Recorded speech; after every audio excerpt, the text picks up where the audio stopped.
welcome to this week's episode of Seeking Proof, Finding Grace. I'm your host, Ron Campbell, and this week, as with every week, I want to start off by reminding you of the most important truth in the entire universe. God loves you.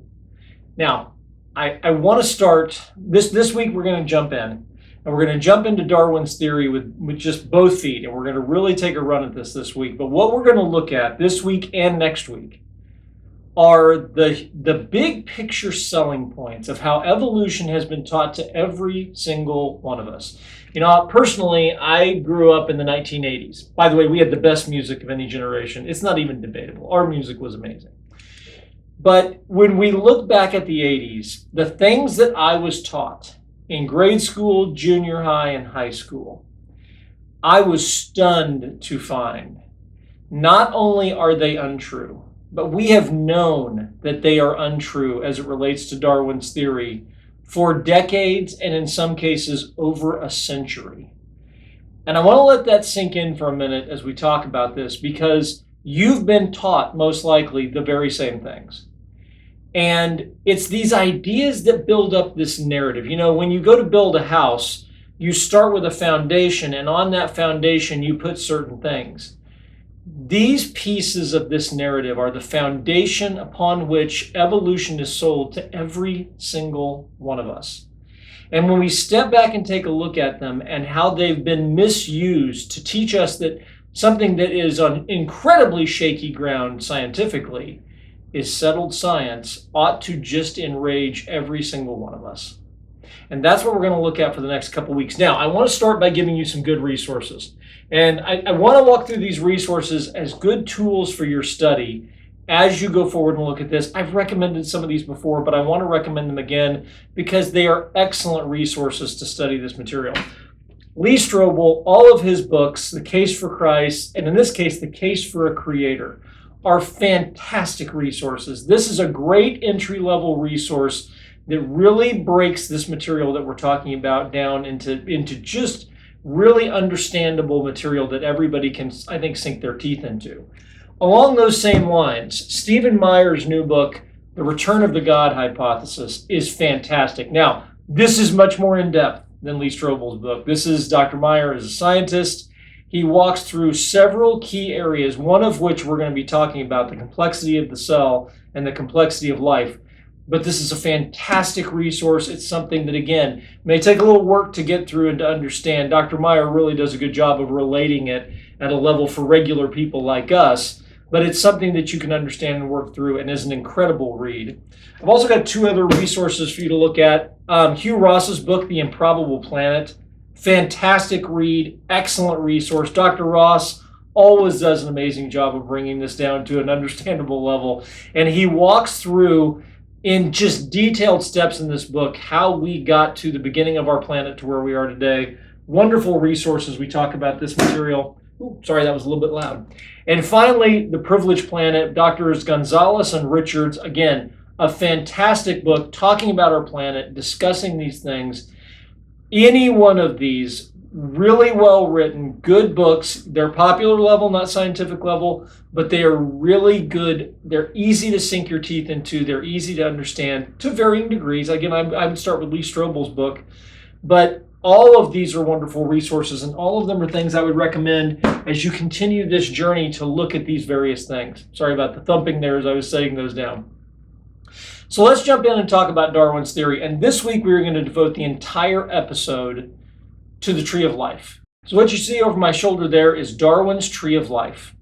And this is going to be foundational to what Darwin's theory should be able to show. One of the things that Darwin desperately needed was time. And he needed millions and millions and millions, if not billions of years. I've heard good estimates that even if he had all this time, it still wouldn't be enough, to try to come up with how do you go from that original ancestor, that first cell that we talked about on the last episode, all the way up to us. And from that original ancestor, you would have plants and birds and mammals and reptiles and all of these different life forms. And what you would slowly have is this beginning point, this trunk of the tree. And out of that, you would have a branch that comes off, and eventually that branch splits off and becomes one branch becomes birds, and another branch becomes mammals, and another branch becomes insects and things like that. And so you would see this tree start to grow out. And what that should leave behind is an enormous record an enormous amount of evidence in the fossil record. You should be able to go out and you should be able to see various generations leading up to where we are today. So today, I think one of the most common pictures that's painted for us is a giraffe. The giraffes were able to thrive and survive, and natural selection worked through them because they were able to reach leaves on a taller tree. And so you maybe started with something that looked like a horse and you eventually end up with something that looks like a giraffe because it was able to do better than the competition around it. Okay, that's fine. And we all understand how that picture has been painted for us. So here's the catch. When we grab a shovel and we go start digging, what we should be able to find is the fossil evidence that shows that transition. And we should be able to go back far enough into the fossil record that we can find that evidence hundreds of millions of years ago, all the way back to the beginning. The problem is when we grab a shovel and we start digging, about 600 million years ago at the Cambrian strata, it stops. Now, it doesn't stop completely. There are a few things below that, but not many. And what you suddenly find is an explosion of life forms that all come into being at one time. Almost like someone, I don't know, commanded certain life forms into existence, and suddenly there were the birds of the air that were created. And then there were, you get my drift. We're going to have two different theories in all of this when this is done. Either life was created by an outside intelligent third party, which if that was the case, what we would expect to find is the sudden appearance of broad areas of life all at once, or we would expect to find the slow, gradual growth of life forms all throughout the fossilized strata, and we simply don't find it. And Darwin knew this 165 years ago when he wrote his book. We're going to talk a lot tonight about Darwin, and in fact, let's jump into Darwin's theory and what Darwin recognized because his conventional peers looked at him in the 1860s and said, the fossil record does not support your theory, and that is a fatal flaw in your theory. Let's jump in and talk about that. Again, we're going to quote from Charles Darwin from the book, The Origin of Species. Let's see how Darwin addressed this. Because Darwin's main theory is, yeah, it's true, but the fossil record is just incomplete. So let's listen to the man himself. Although we know that organic beings appeared on the globe at a period incalculably remote, long before the lowest bed of the Cambrian system was deposited. Why do we not find beneath this system great piles of strata stored with the remains of the progenitors of the Cambrian fossils? For on the theory, such strata must somewhere have been deposited at those ancient and utterly unknown epochs of time of the world history. I can answer these questions and objections only on the supposition that the geological record is far more imperfect than most geologists believe. So he was looking at it saying, well, the reason we haven't found it is we just haven't dug far enough yet. We haven't dug in enough places. If you just give it more time. I love this optimism that naturalists have. There's always this idea, if you just give science more time, science will come up with the answer. You know, this is where we start talking about science in the third person, as if science is a guy with a shovel who's out there digging to try to support Darwin's theory. There's this enormous amount of optimism that science is going to get us there. And in this case, it's archaeology, that if you just have enough shovels and time, by golly, you'll get there. Problem is, it's been 165 years, and a lot of shovels have dug through the dirt in 165 years. But Darwin continues. The abrupt manner in which, and again, Darwin is addressing the objection here, the abrupt manner in which whole groups of species suddenly appear in certain formations has been urged by several paleontologists as a fatal objection to the belief in the transmutation of the species. Charles Darwin's own words. If numerous species belonging to the same genres or families have really started into life at once, the fact would be fatal to the theory of evolution through natural selection, by his own admission. For the development by this means of a group of forms, all of which are descended from some from some one progenitor must have been an extremely slow process, if his theory is right. And the progenitors must have lived long before their modified descendants. But we continually overrate the perfection of the geological record and falsely infer, because of certain genera or families have not been found beneath a certain stage, that they did not exist before that stage. Now, I want you to watch how far he takes this. So what he's saying is the fossil record is just not there yet. Give it time. It will develop. You're reading too much into it. My theory is still valid. But I want you to see how far he takes this. In all cases, that's strong language. In all cases, positive paleontological evidence may be implicitly trusted. Negative evidence is worthless, as experience has so often shown. That is an interesting approach. So if you find evidence that supports my theory, you can trust that. But if you can't find evidence that supports my theory, and in fact, if you keep digging and you don't find evidence that supports my theory, if it goes the other way and it makes my theory look wrong, that evidence is worthless. I don't think that sounds very scientific. I understand exactly what he's saying. And again, there are going to be people who are probably screaming at their computers right now. And trust me, I understand where you're going to go with this.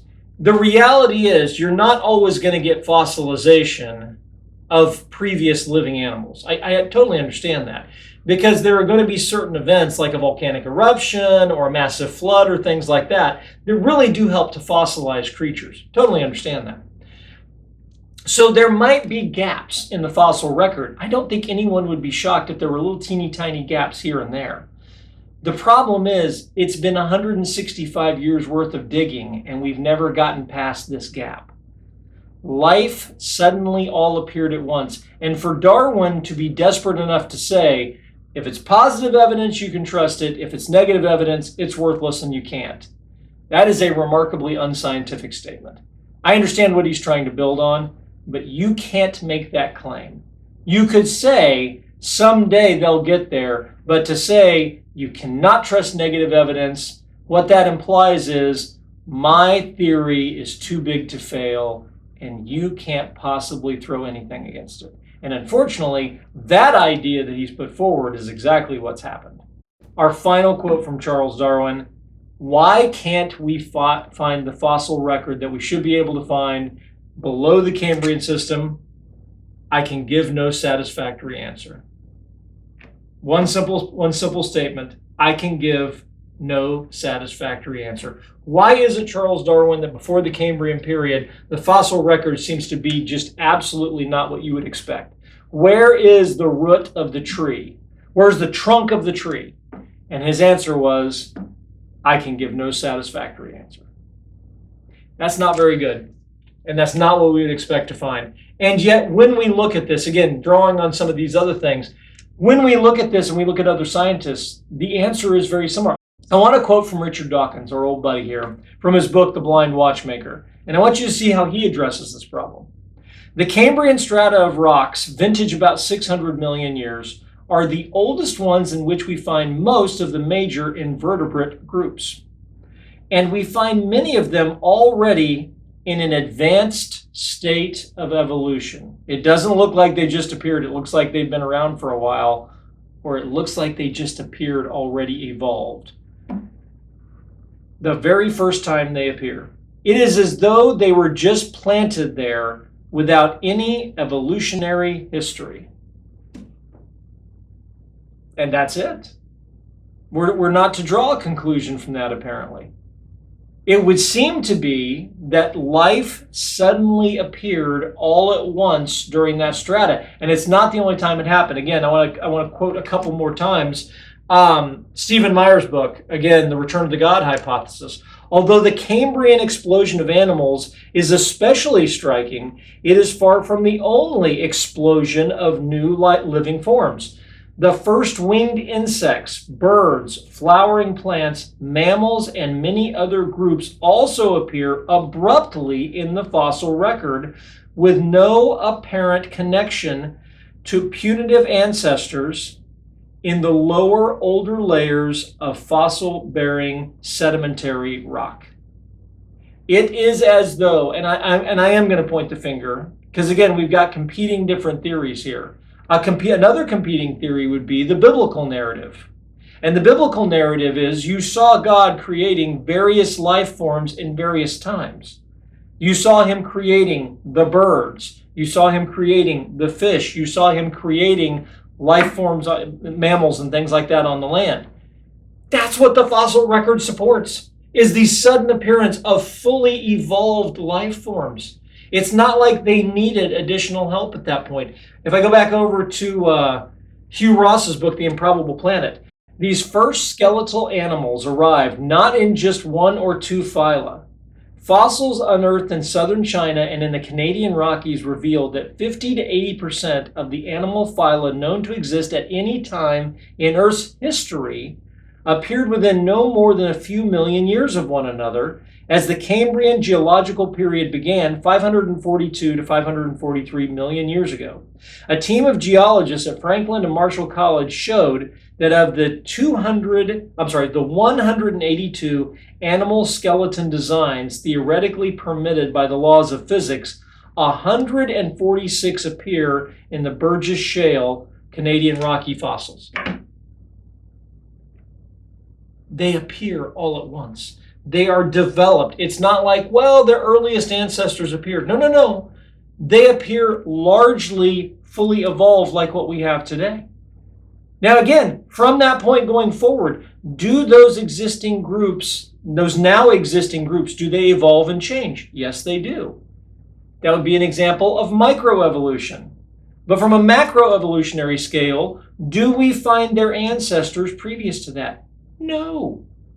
We find some random scattered things before the Cambrian period, but we do not find the ancestors of those life forms that suddenly appeared in the Cambrian explosion. They're simply not there. This is mission critical for Charles Darwin. I love the finishing quote from Dr. Meyer.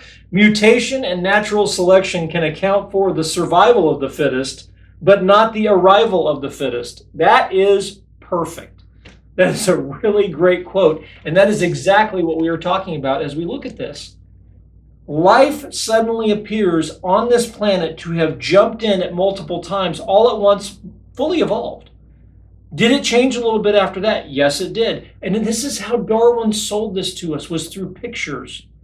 We could imagine, we could look at our dogs and go, well, we can see a couple breeds of dogs and they're very similar, and if you trace them back, they probably have a common ancestor, and we all go, oh yeah. But then we're told that the fossil record it supports Darwin's theory. The tree of life. We're all shown the tree of life from the earliest ages in school as if it is established scientific fact, and nothing could be further from the truth. But surely this is the only one of those things where that's the case. I mean, the rest of the things that we're shown as proof for evolution, surely they're all true, aren't they? That is an excellent question for next week. And we're going to stop right here before we can move any further forward, because I think this would be good to break this up. Like I said before, we're going to do 2 different weeks. Next week, we're going to look at the other icons of evolution, the other major points of how this is sold to us. And what you're going to see is that evolution is a theory that is too big to fail.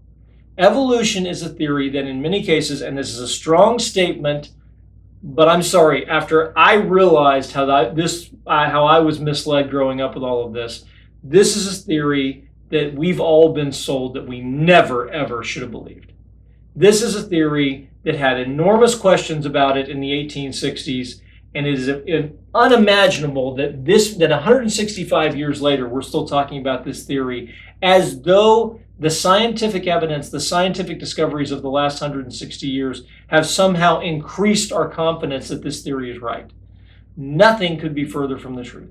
In the last 100 years, if we truly think about it, this theory is beginning to fall apart increasingly, and it's just kept alive in many cases by this belief that we're all taught it's established science, it just has to be true. Next week, we're going to put some more of these things to the test and see how well this really stacks up. I want to thank you for joining me this week. I get passionate. I get really passionate when I talk about this, because I think back to my childhood and the things that I was taught and how ridiculously untrue they are. And the doubts that it creates in our minds when we look at this and we look at other things and we say, well, how can this be true, and how could there possibly be? Is there really a God? Those doubts are built into us at a very early age, partially because of what we're studying here. And I think once we take a step back and look at it, there are real questions that have to be asked that never get asked because we're never actually told the whole honest truth of where things are. And we're going to continue looking at that next week. I hope you enjoyed this week's episode. If you did, I hope you'll consider for the episode hitting the like button, and for the podcast, the subscribe button. You can find our podcasts on YouTube, iTunes, and Spotify. You can find us on our website at prooftograce.com, and you can reach out to us via email at prooftograce@yahoo.com. Thank you so much for joining us, and I really hope you enjoyed this week's episode. Stay with us next week. We're going to continue this discussion, and I hope to see you then. Have a great week. Bye-bye.